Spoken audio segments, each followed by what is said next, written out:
Gandang araw po. Ako po si RP ng Gym Depot. So, meron po tayong other proof of completion at medyo maganda-ganda yung kwento nung may-ari ng mga gamit na to. So, shoutout kay Sir Edelberto ng Montalban, Rizal. Ang name ng gym niya is Capsi Gym.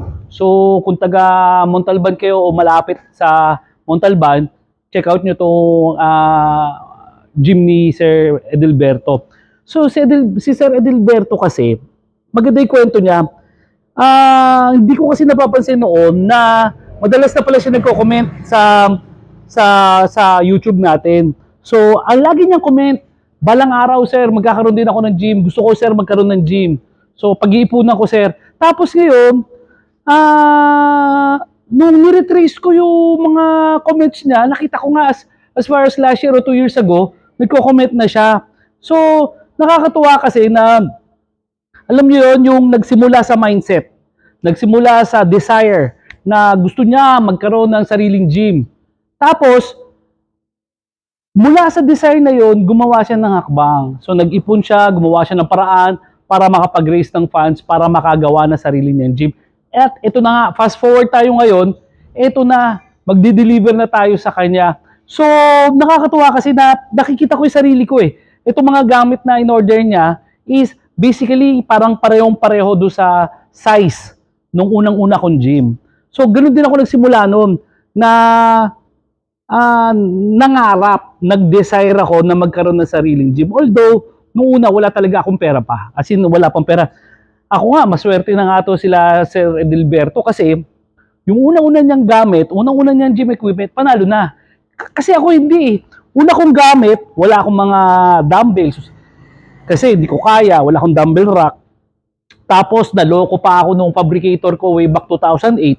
Kaya ang ginawa ko, ako gumawa nung mga equipment ko. Kaya dito ako napasok sa linya eh. Kasi dahil naloko ako nung fabricator ko, ni Jojit ng Arpapa sa Caloocan or Santa Cruz, naloko ako noon.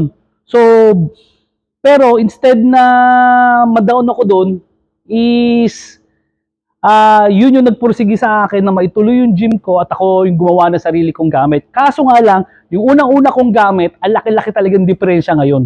Kasi talagang hit and miss yung gamit ko, pinturado, pangit yung upholstery.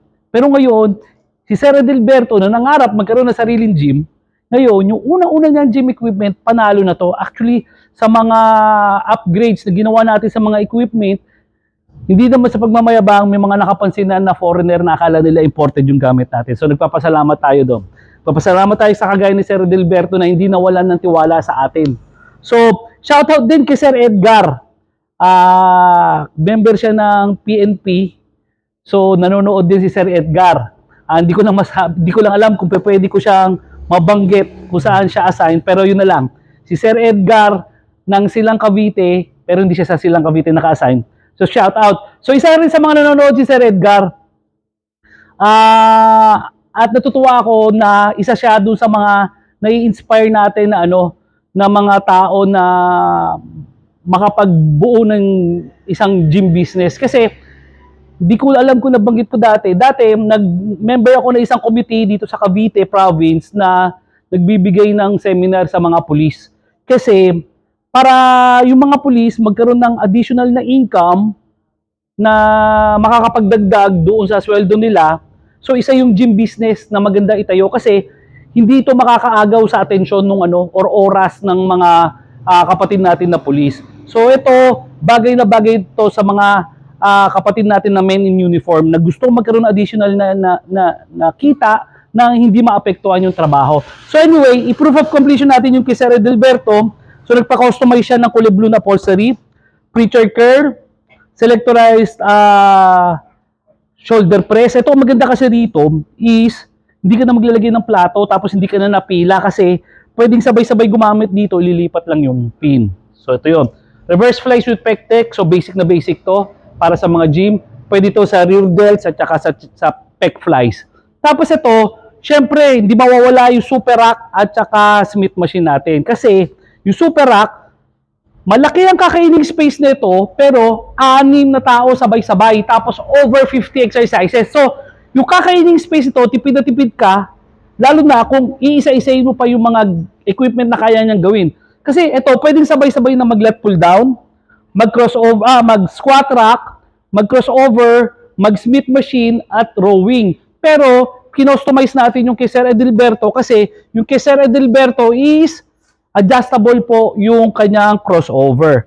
So, etong mga equipment na kinuha sa atin ni Sir Edilberto, although hindi ganun kadami, pero pag sabay-sabay na ginamit, marami po makakagamit at over 50 exercises yung mga magagawa. So, I hope marami pa tayong kagaya ni Sir Edilberto tsaka ni Sir Edgar na ma-inspire na katulad si Sir Edgar, lagi nanonood dyan eh. Hindi ko akalain na magkakaroon kami ng mga common friends tapos na-message niya ako. So I hope marami pang katulad ni Sir Edilberto, Sir Edgar na ma-inspire natin na pumasok sa gym business. Ako po si RP, ng Gym Depot. Maraming salamat po.